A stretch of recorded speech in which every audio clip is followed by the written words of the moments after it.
Shakespeare's plays. Great. Which one? I don't remember the name. It had a blue cover. Blue cover. Not helpful? I guess not. But how many did the guy write? Maybe we could narrow it down. 37. 37 what? Shakespeare wrote 37 plays. Shut up. I don't think we're going to be able to narrow it down. Wisdom beyond your years. It doesn't really matter. Anyway, it's not about the play itself. In fact, from what I could tell, the story was pretty cool, but... It was hard to read. No, it was hard to read. So wait, you knew Shakespeare is hard to read? Yes, it can be rather... Problem is, I don't take a foreign language, so I can't read most of it. Shakespeare wrote in... I don't know. Where was he from? I'll give you a hint. He was the greatest writer of the English language. So what? Spanish? Portuguese? English. He wrote in English. Not the one I was reading. Yes, it was. He actually shaped much of the English language. And why are the words... I don't understand. I speak English. Shakespeare wrote in English. Why can't I read his plays? You can. No, I can't. He talks all proper with art thou and thee and stuff. Oddly, thou and thee were the informal way of speaking when Shakespeare was alive. Informal? So that's how you would address your friends? Hey, Jenny, how art thou? Exactly. But then, to you I'd say... How are you? That's confusing. But at the same time, it explains a lot. You're saying that he was actually not speaking seriously and formally. Just the opposite. I see. Makes sense. Sort of. But there were other words, too, like wast. What's a wast? Wherefore doth Shakespeare say wast? You lost me there, Doc. I think that'll do just fine. What will do? No. Just listen. What did you just say? What will do? Before that, when I said, wherefore doth Shakespeare say wast? Oh, I said, you lost me there, Doc. Okay, now consider this chart, and say it again. Say, you lost me there, Doc. Yes, but say it like Shakespeare. Oh, okay. I'll try. You. That'd be thou. Yes, we were speaking informally. Thou lost me? Yes, me. Thou lost me there, Doc. Yes, that's it. Thou lost me. Thou lost me. Because thou knew not from whence I was coming. Huh? Shakespeare. Translate. Oh, okay. Say it again. Thou lost me because thou knew not from whence I was coming. I lost you. Correct. I lost you because I knew not.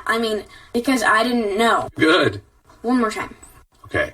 Thou lost me because thou knew not from whence I was coming. I got this. I lost you because I didn't know from where you were coming.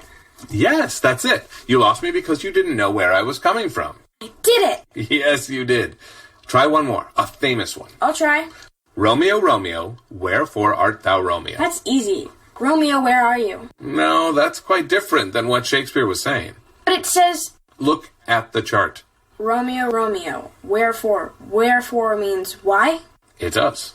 So Juliet was saying, why are you Romeo? Yes, she didn't understand why his name made him bad to her family. So she was asking why he had that name. Exactly.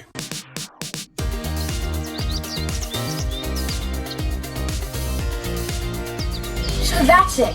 That's why Shakespeare is so hard to read.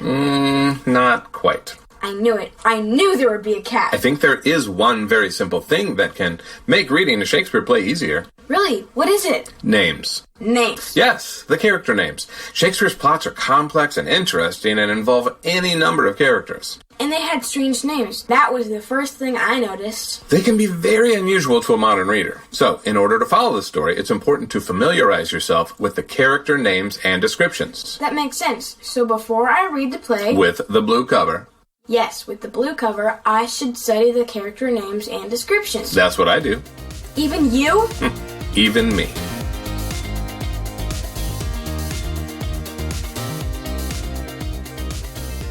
Thanks, Professor. I'm going to give Shakespeare another try.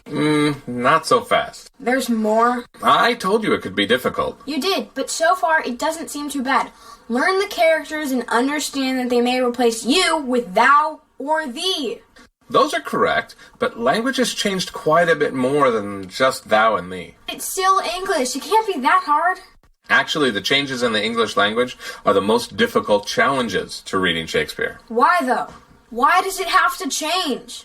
It's a natural evolution. For example, you know the word yesterday? Well, what do you say if you did something after dinner yesterday? What would that be? Last night. Yes, but back in Shakespeare's time, they still said yesterday, but they didn't say last night.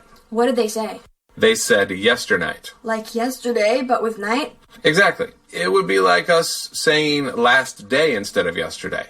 At some point in the last 4 centuries, that changed. That doesn't seem too difficult. It still makes sense to say yesternight. Yes, but some words and phrases change much more and much faster than that, even over a few decades. Over a few decades? Like what? Take a look at phrases that have been popular over the last century. Wow. They really used to say tubular. Yes, we really did. I've never even heard of that, or a lot of these. Let's go one step further. We'll take a couple simple sentences and compare them over time. Okay, what sentences? How about this? I don't mean to insult, but Joe is showing off. His new car may be awesome, but he doesn't have to freak out and needs to relax. And now, see what it looked like over time? Exactly. So in 1940, they might have said, I don't mean to knock, but Joe is grandstanding. His new car may be killer diller, but he doesn't have to snap his cap and he needs to ease up. That's it. And in the 1980s, we would have said something like, I don't mean to burn Joe, but he's a poser. His new car may be tubular, but he doesn't have to wig out and needs to chill. And today we'd say, I don't mean to throw shade, but Joe is flexing. His new car may be fire, but he doesn't have to be triggered and he needs to cool you. Now let's compare those to Shakespeare. I don't mean to gleek, but Joe is vaunting. His new car may be most wondrous, but he doesn't have to be wall-eyed and needs to unbend. That's no weirder than any of the other versions. And don't forget, this was 400 years ago, not just a few decades. I wish I knew all of this yesternight when I was trying to read the play. What wilt thou do hence? I'm going to learn the characters. Most wondrous. Then I'll look up any Shakespeare words that confuse me. There are even several Shakespeare plays that include a translation to modern English along with the original Shakespeare. That would be helpful. Especially for someone new to Shakespeare. I can't wait to find out what happens in the story. Like I said, the plot seemed really, Tubular. pretty much.